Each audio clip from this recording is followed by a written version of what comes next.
शहीद Nirmal Mahto medical college and hospital में रविवार को एमआईए की टीम ने अस्पताल परिसर का निरीक्षण किया, जहां मौके पर अस्पताल प्रबंधन डॉक्टर सुमन मौजूद रहीं। जानकारी के अनुसार बीते दिनों आपातकालीन विभाग में चिकित्सकों व कर्मियों के साथ हुए मारपीट के बाद चिकित्सकों ने हड़ताल कर दिया था। वहीं शुक्रवार को अस्पताल प्रबंधन व उपायुक्त की बैठक के बाद चिकित्सकों ने सेवा बहाल की थी। शनिवार को जिला प्रशासन के अधिकारी व आला अधिकारियों ने अस्पताल परिसर में हूटर व कैमरा लगाने को कहा गया था।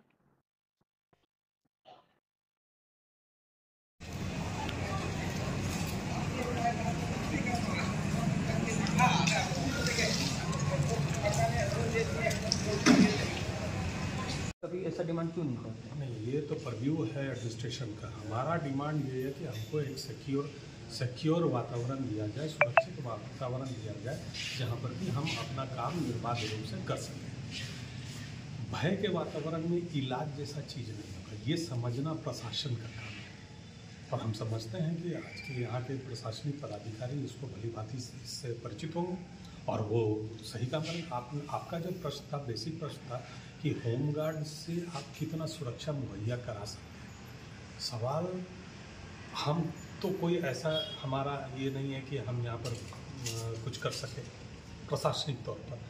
ये सोचने का काम प्रशासन का, अगर इसमें विफल होता है तो चिन्हित भी प्रशासन ही होता है। तो इस बार तो विफल ही हुआ। मैंने पूछा ना, मैंने कहा आईएमए का रूप होगा ना सर, कि कम से कम यहाँ पर उतनी संख्या में पुलिस बलों की तैनाती। आईएमए से मांग कर सकता है। आईएमए या मैं क्या मांग कर रहे हैं आप लोग? मेरा यहाँ आने का पीछे कारण यही है कि चूंकि इतनी बड़ी घटना हुई है, आप सिर्फ होमगार्ड को लेके ये है, आप क्या आश्वस्त हैं इससे आप पूर्णतः सुरक्षित कर सकते हैं यहाँ के माहौल को? अगर आप आश्वस्त हैं तो ये आपकी जिम्मेवारी है। यहाँ की सुरक्षा की जिम्मेवारी किसकी है? यहाँ के तत्काल में जो प्रशासनिक पदाधिकारी हैं वो उन्हीं के ऊपर है। अगले बार से आप इस बार देखिए, इस बार जेडीएन और एमएसएन ने एक दिन का हड़ताल लोगों ने किया था, वहाँ तक सीमित रहा। लेकिन भगवान न करे ऐसा ना हो कि हमें इसे राष्ट्रीय स्तर पर उठाना पड़ जाए।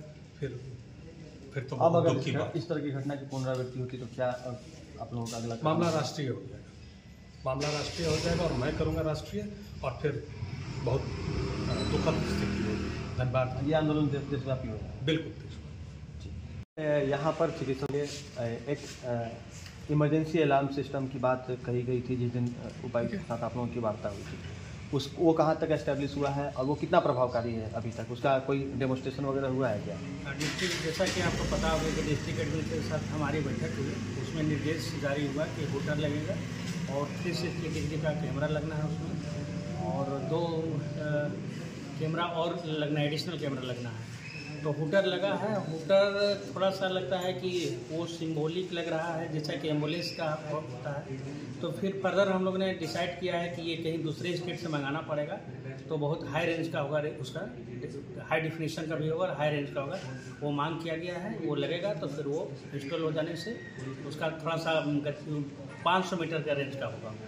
कौन कौन सा लोकेशन में उसको लगाना है? हूटर लगना है, पेडियाट्रिक्स वार्ड में लगना है, गायनी में लगना है, ओपीडी सेक्शन में लगना है और इमरजेंसी में लगना है। जहाँ जहाँ चिकित्सक आपात सेवा देते हैं उन तमाम जगहों पर लगेंगे। उन तमाम जगहों और कहीं पर भी अगर दुर्घटना हुई तो कैसे पता चलेगा सर कि ये हूटर इमरजेंसी का है या फिर ये हूटर गायनी का है? कैसे पता चलेगा? ये सेंट्रलाइज है, वहाँ बटन सिस्टम है कि अगर बजना है तो वो गायनी का बटन अलग होगा, कोड है, इसमें कोड लगा हुआ है। गायनी का अलग होगा, इमरजेंसी का अलग होगा, ओपीडी का अलग होगा, और अगर हॉस्टल भी दिया गया है तो हॉस्टल का होगा तो अलग होगा। सबका साउंड अलग अलग होगा। जो चौकी में बैठेंगे पुलिस पदाधिकारी उन तक भी वो बात पहुँचेगी? हाँ, वो तो वो सामने में, चौकी तो चूँकि सामने में है तो वहाँ उसको पता चौकी के साथ जितने भी जवान जहाँ जहाँ रहेंगे सभी तुरंत वहाँ पर वहाँ पर उन लोग को पहुँचना है उस जगह पर। ठीक है।